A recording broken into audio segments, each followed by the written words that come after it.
ఎగతాళి చేస్తున్నారట, ఎగతాళి. ఇర్మియా ఎంత బాగా బ్రతికావు, మరి ఇప్పుడు ఏమైందిరా బాబు అంటే, అయ్యా దేవా నువ్వు చెప్పినట్లుగా నేను బ్రతుకుతున్నానయ్యా, బైబిల్ పట్టుకున్నాను, నీవు చెప్పిన విధానముగా నేను ప్రజలు నడిపిస్తున్నానయ్యా, మరి ఇప్పుడు ఏమైంది, బాగానే ఉన్నావు కదా అంటే ఇర్మియా అంటాడు, ఏం చేయమంటావయ్యా, నలు దిక్కుల నాకు నెమ్మది లేదు.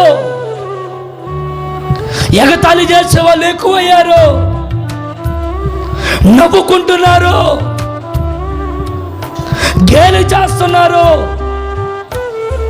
ఇర్మియా పరిస్థితి ఈ విధంగా అయింది, పలానక్క పరిస్థితి ఈ విధంగా అయింది, పలానన్న పరిస్థితి ఈ విధంగా అయిపోయింది, పలానా తల్లి పరిస్థితి ఈ విధంగా అయిపోయింది.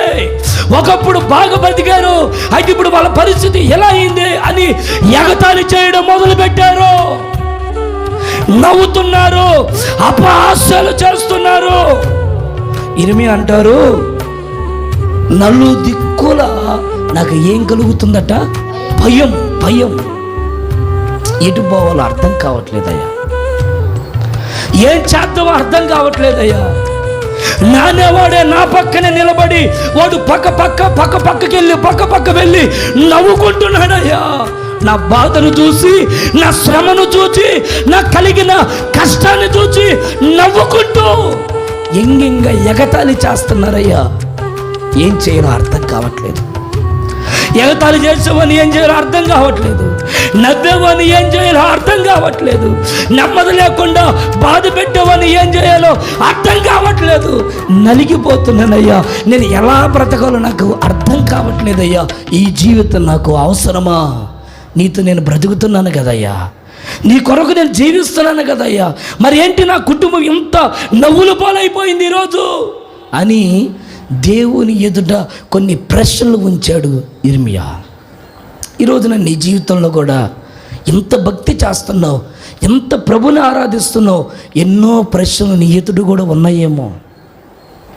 మనం ఎంతగా దేవుని ఆరాధిస్తున్నాం కదా, మన కుటుంబంలో ఎందుకు సమస్యలు? ఎంతగా దేవుని మనం కనపరుస్తున్నాం కదా, మన కుటుంబంలో ఉన్న వారికి ఆరోగ్యాలు బాగాలేదండి. ఎంతగా దేవుణ్ణి స్తుతిస్తున్నాం కదా, దేవుడు మనకెందుకు ఆరోగ్యం ఇవ్వలేదు అని ఎన్నో ప్రశ్నలు.